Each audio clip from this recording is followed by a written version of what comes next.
Well, and I'll tell you the thing that Nicholas, in part, but for sure my brother Tommy, this is his vacation. He feels more comfortable here than if we went to go and visit family.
First thing you need to know is that the Indianapolis Conference is not a cry fest. It's very family oriented. That's what our focus is on families. So we do a lot of entertainment, but we also try to educate families about what is the disease and what is the process and that kind of stuff. But in the same breath, we try to do it in the most positive and happy, upbeat as possible, so that they do understand that life isn't all gloom and doom. It's going to be fine, and their child is going to be an absolutely important part of their family.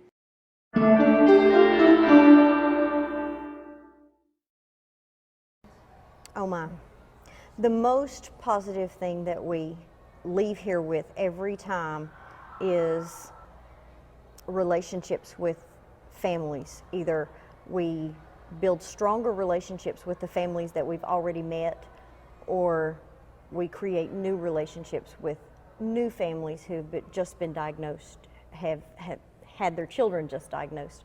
And I've really just seen Eli start to recognize this is the one opportunity in a year that he has to see other guys and girls who have PMD.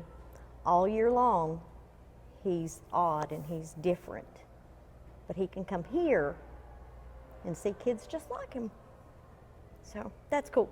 My most favorite part of the conference is when I have the family who comes and they're very sad and very depressed and very beaten down, and they come here and they see the other families, and they then go home with a renewed sense of, I can do this. This is not the death sentence that my doctor talked about.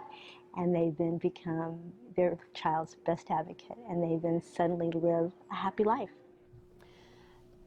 I think one of the biggest positives from coming is just to feel accepted, and it is family support in the truest sense of the word.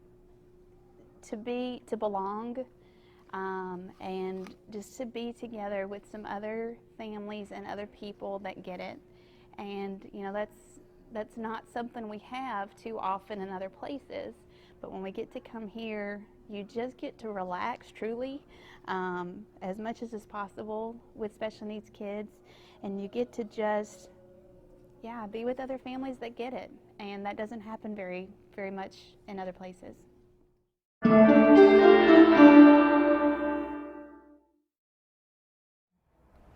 I think just knowing that they're the specialists, that you're not talking to someone who has never seen the disease before. Yes.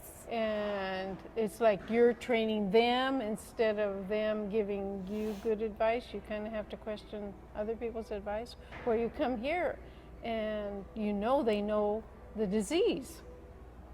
Right, and we've seen more specialists as far as the information the doctor talks, providing information that eventually it prepares you for knowing what might come up, like Ashley feeds, she's able to eat, but her eating and her choking has gotten worse over the years, so we know a lot of people here have feeding tubes. So we're familiar with them now, and the doctor gives you options of the different types that they might you might not get that at home, especially when, like you say, nobody at home has seen another kid or maybe one other kid in their whole career. But yeah, so last time we came, we were able to meet with neurology, and it's just a chance to ask some questions of people who have seen, the neurologist here has seen more PMD cases than anybody else probably in the world. So that's the only place you can get this. And so when you can come and you can ask questions and just know that they're more comfortable with the disease and the progression of things that you might be facing, and just to ask some questions that you know that you're talking to somebody who knows what they're talking about, and rather than feeling like you have to be the one to be educating, which is important too, and I don't mind that, but it's nice to get a chance to get maybe an expert opinion and to be able to ask some questions. Well, and I think the researchers too, like Dr. Hobson and Dr. Garburn, these are the doctors who've been studying PMD more than anybody, and they're keeping us up to date with all the studies. We also learned about trials that are going on, and we've signed up for the trials, and and maybe one day something will happen. But the other thing is, like, for instance, Dr. Walsh, who sees all these kids every year, he's seen more PMD kids probably than any other doctor on the planet, because of the fact that every year we have this conference, so he sees all those kids, and that's not even counting the kids he sees throughout the year who don't necessarily come to the conference. So again, as far as somebody knows better about PMD than anybody else, this guy has seen more PMD kids than anyone else.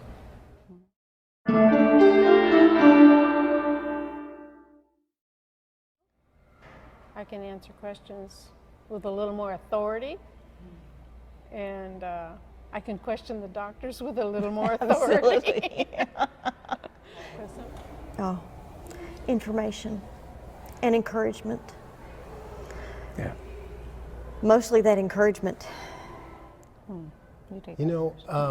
There are some things, like I said, just the renewal of the spirit, but also there's practical things. Like last night, somebody was looking at Nicholas's chair and taking pictures of his chair because they liked the design and thought, wow, I think we'll try that for our son.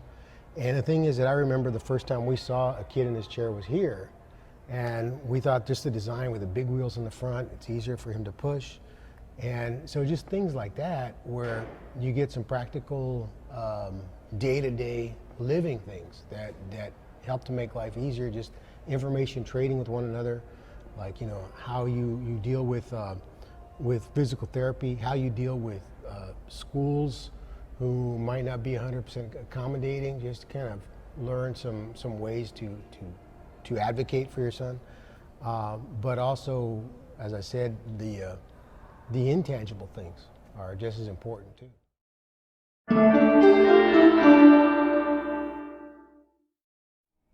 Yeah, we come for the people. We come for the families. It's a way you're able to connect with people, and connect with people in a way that you don't often get to connect with other people. The people here are amazing. If you want to meet some good people, this is a way to do it. This is a place to come, because we've been through hard times. We know what that is. But we can encourage each other and help each other in the truest way, not just it's going to be okay, but hey, I've been there, and a way to trade stories and advice of we know what we're going through, and so we can talk about traveling with kids and the mundane things of feeding kids and all the issues that we face, and we can we can talk through that together and help each other, and some awesome people to get to do that with and to travel this journey with are here. So, and that's another reason we come, because we can sit here and gripe and know that we're having the same issues back home, and maybe we can share a little of information about how we got past those issues at home. Well, and we're looking at what other equipment is available where maybe your physical therapist hasn't gone to a particular conference and learned about this particular apparatus or whatever. Absolutely.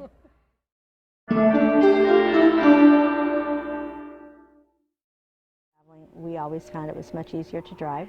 You have to plan your trip a little differently, maybe with extra stops, etc. Um, Sometimes people want to do their kids in their wheelchair the whole trip, which is really hard if you're looking at a 7-8 hour drive.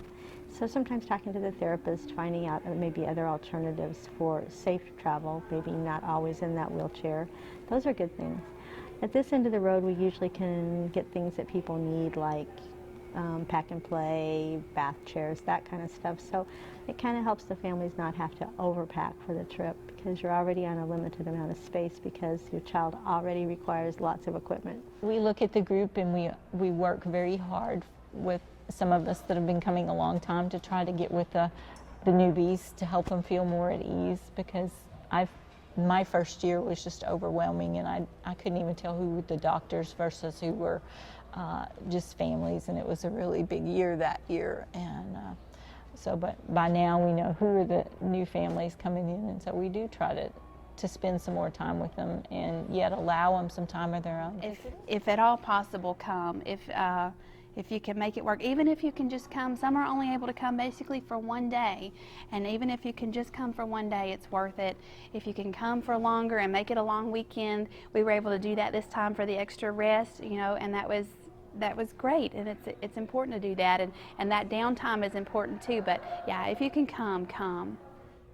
Well, probably just what Melissa said, meeting other people is very uplifting, and even though you know it's going to be hard, take the chance and do it, because we've about talked ourselves out of it a couple of times, because traveling is hard, especially with the boys with PMD, but it's worth it. Make the effort and just try it one time, because after the first time we came, it was very encouraging, very uplifting, just to be able to talk to other parents and other individuals who've come in contact with other boys who've had PMD, because I don't know, it just helps talking to other people.